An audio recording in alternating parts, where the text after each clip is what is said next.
Hey guys, MSG retired here. Well, it's been a few days. Got a day off. I was going to go out and ride the Harley today, but we got crappy weather.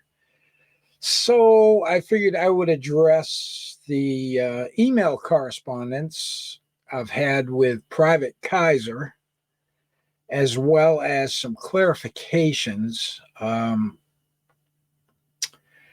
This deals with his VA stuff, and I'm going to get into that toward the end of the video. I'm going to make this a premiere at noontime, so you guys will have something to watch at lunchtime.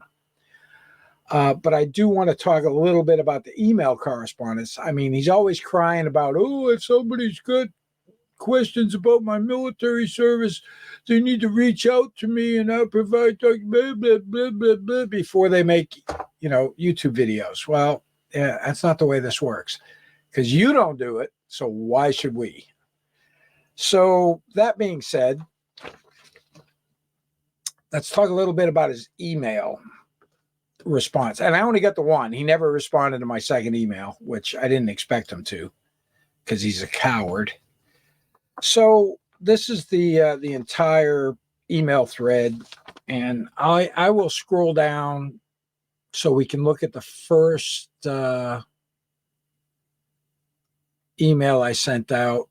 We'll talk a little bit about that. So I sent out the email and told him who I was, that I do stolen valor investigations, claims made in military service that was embellished, blah, blah, blah. I talk about, that kind of crap all right in here.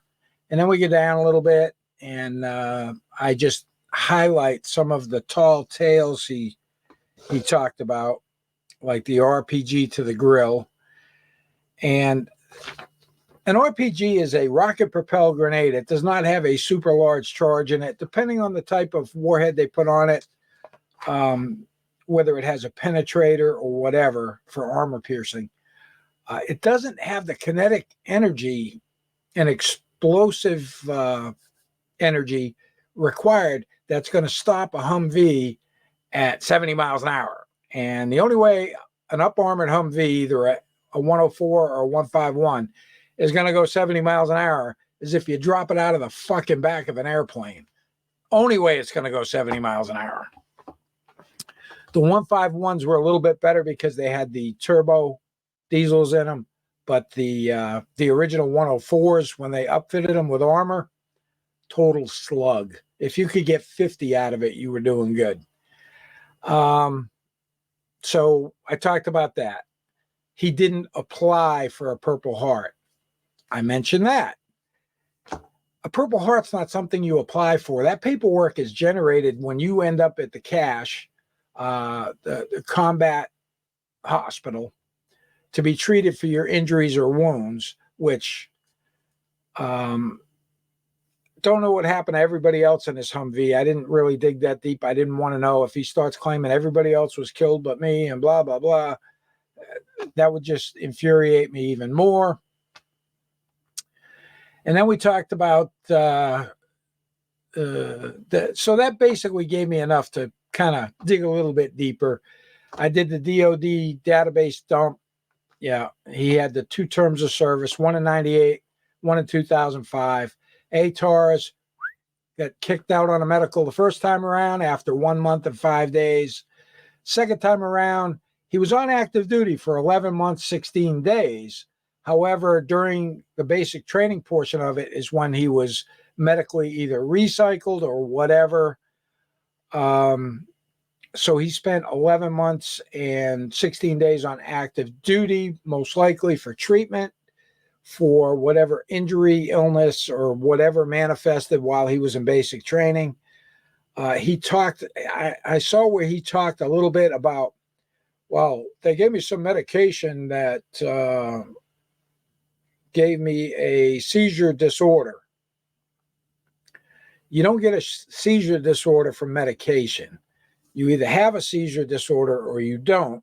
And certain medications can either induce a seizure or trigger a seizure.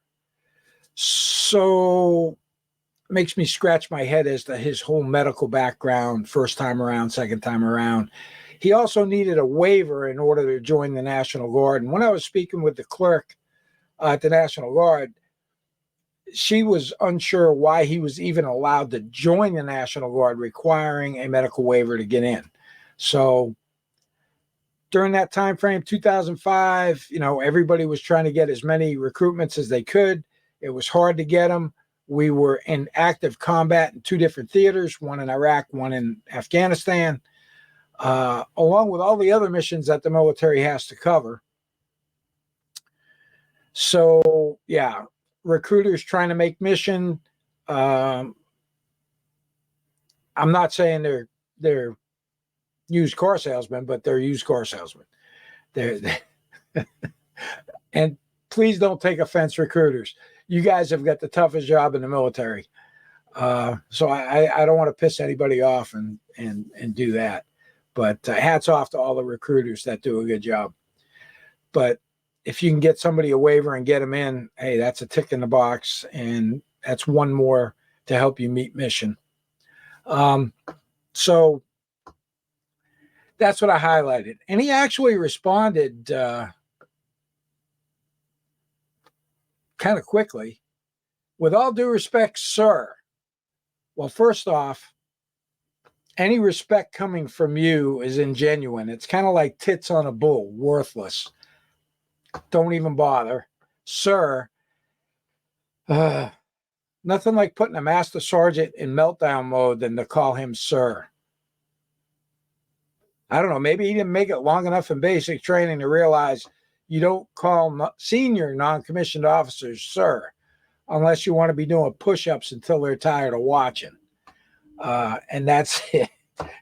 So anyway, I'll let that go. And that's just the first 5 words. Perhaps if you'd contacted me before making videos about me, all right, why? Why should I?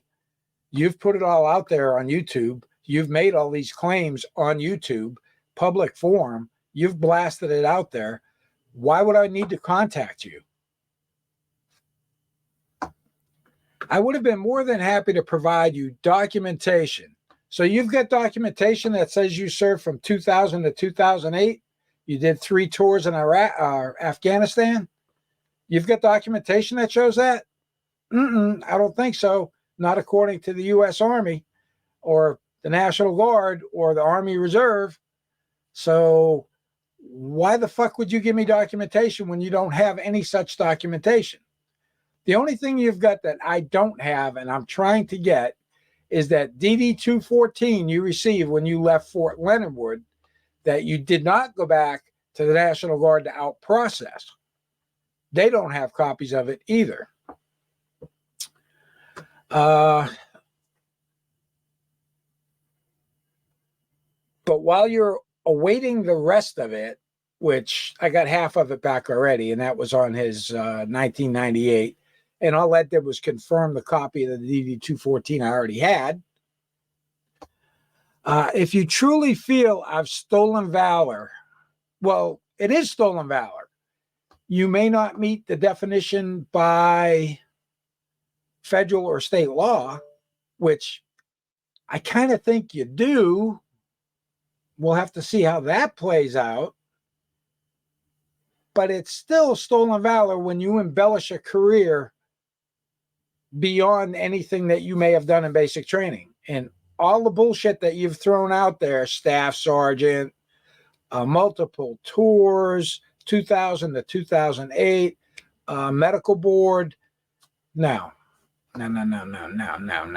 Or haven't been deserving of my percentage. I believe that's correct. So herein lies the thing. If someone is injured or some other medical condition during basic training and they receive a medical release or discharge, they are eligible to apply for VA benefits and a disability. That's what he did. By all senses, he would not be considered a veteran if it wasn't for that fact. So the VA ID card, yeah, it's probably real. The 40% he keeps claiming, he's probably getting that. Will we ever know what the reasoning is behind his medical drop? Probably not. HIPAA. Those laws are very stringent about releasing people's medical information, which it should be. Feel free to report me to the VA and the Inspector General's office, Sergeant. I don't know why the fuck he put Sergeant in there. By the way, Private, it's Master Sergeant. Get it right. I thank you for your service, sir. You don't need to thank me because I didn't serve for you, you lying piece of shit. Thank you, MK. FW is more like it. Fraudit Wrangler or fuckwad is what I call them. FW. Anyway, I wanted to just go over the email side of it. Let me take this off and you guys can look at my lovely mug. So, yeah, the VA side of it. If someone attends or attempts basic training and is medically released with an injury or some other reason, they can, in fact, apply for a VA disability. Now, he said it was 2011. So the VA was super backlogged. I mean, it was taking years for people to get their disabilities. I saw 3-4 years easy. 6 years, that's a stretch. 5 years, it's still a stretch. He may not have applied for it immediately upon being released. Now, the 11 months, 16 days he spent in the military, I don't know what week of basic training he was dropped for medical, went to sick call, whatever. He did say they gave him medication that gave him a seizure, which probably put him in med hold.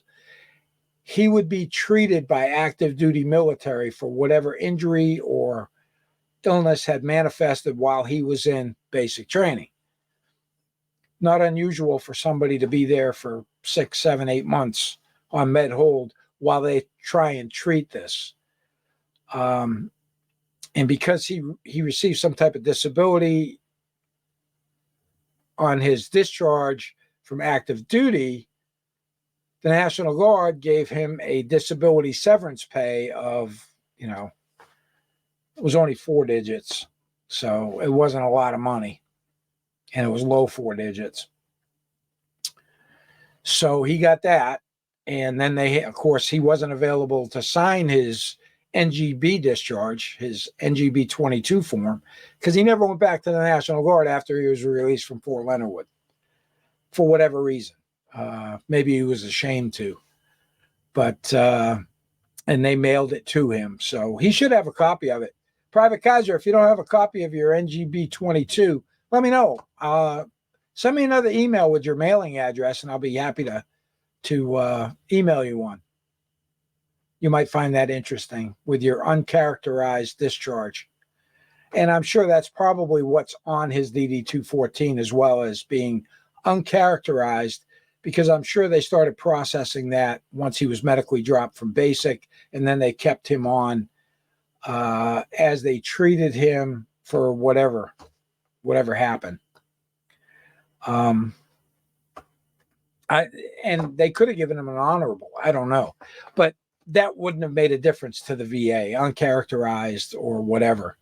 He still would have been eligible for those benefits. So there you go. Just wanted to do some clarification, some updates. I responded to this email asking him, what documentation could you have provided me that would change what was in my original video? Zero is what he could have provided. And if he did provide a redacted copy of the 214 he got when he left Fort Leonard Wood, all that would do is just back up what we already know through the Department of Defense Manpower Database search, ATARs, and what his NGB Form 22 shows. So that's all that would back up. There's nothing else. I got an email from a gentleman that I have conversed with, a fellow veteran. And Rick sends me an email. He says, yeah, I had some email conversation with this guy. You know, when he first started his YouTube, thought he was the real deal. And Private Kiser, according to him, on 9/11, he was stationed at Bragg. And I guess promotion points went out the window. That's how he got promoted so quickly. Really? No. That's not how that works. And there were no accelerated promotions due to the fact that 9/11 happened. As always, he's just making up shit because he doesn't know, because he wasn't in the military. So anyway, a little bit about the people that just keep going on his live streams and feeding him money. And, you know, if you guys don't care about stolen valor, all right, I get it. I get it. You guys hate auditors more than you hate somebody lying about a military career. All right, I get it. I don't get the whole First Amendment auditor thing. I don't. I've never had my First Amendment rights trampled when I went to the post office or the DMV or whatever. I get videotaped all the time. I don't give a shit. That's just me, but I don't care. Anyway, figured I'd give you guys an update. It's been a little bit. I'm still waiting on NPRC on my second request for his 2005 records. As soon as I get that, I'll pop up probably with another live, and I'll have some people come on the live with me. I'll just throw up a link and get their take on it. So stay tuned for that. For now, it's 10:22 a.m. Eastern Standard Time, and this is going to go out as a premiere at noon. So I'll be in the chat for the premiere. Make sure you tune in. Give you something to watch during lunch. Maybe give you a chuckle, maybe not. Don't care. Hey, if you like the content, though, after the premiere, give me a thumbs up. Subscribe to the channel. Hit the bell for notifications. Make sure you click all. And you'll always be up to date with anything that the old Master Sergeant's doing here on my YouTube channel. So with that, I'm going to close it out. Oh, Josh, fuck you. I like my chair. We'll catch you guys later.